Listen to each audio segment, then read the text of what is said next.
ડીસાના બનાસ નદીના પુલ પાસે ભૂસ્તર વિભાગનું મોટું ઓપરેશન. બનાસ નદીમાંથી રેતી ચોરી કરતા 22 મશીનો અને એક મશીન ઝડપાયું. બનાસ નદીમાં રેતીનું ગેરકાયદેસર રીતે ખનન કરી મોટા પાયે રેતી ચોરી થતી હોવાની વ્યાપક ફરિયાદને પગલે બનાસકાંઠા ભૂસ્તર વિભાગ અને ફ્લાઇંગ સ્ક્વોડની ટીમે સંયુક્ત ઓપરેશન કરી ડીસામાં આખોલ પાસે બનાસ નદી પુલ નજીક ગેરકાયદેસર રીતે ચોરીનું નેટવર્ક પકડી 22 વાહનો અને એક મશીન જપ્ત કર્યું હતું. બનાસકાંઠા જિલ્લામાં બનાસ નદીમાં રેતીની 150 જેટલી લીજો આવેલી છે.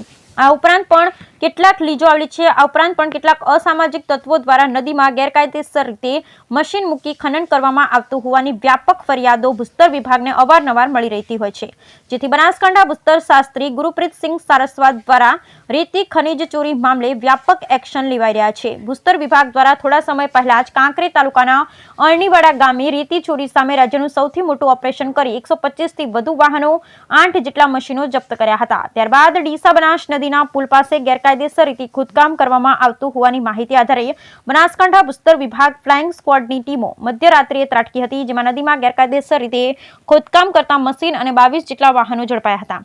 આ અંગે બનાસકાંઠા ભૂસ્તર શાસ્ત્રી ગુરુપ્રીતસિંહ સારસ્વતના જણાવ્યા મુજબ બનાસકાંઠા ભૂસ્તર વિભાગ ફ્લાઇંગ સ્ક્વોડની ટીમે સંયુક્ત કાર્યવાહી કરી ગેરકાયદેસર રીતે ખોદકામ થતું હોવાથી 22 ડમ્પર, એક મશીન મળી કુલ અંદાજે ₹8 કરોડનો મુદ્દામાલ જપ્ત કરે છે. હવે ગેરકાયદેસર ખોદકામ બાબતે માપણી કરી દંડ ફટકારવામાં આવશે. બ્યુરો રિપોર્ટ ભરત ઠક્કર.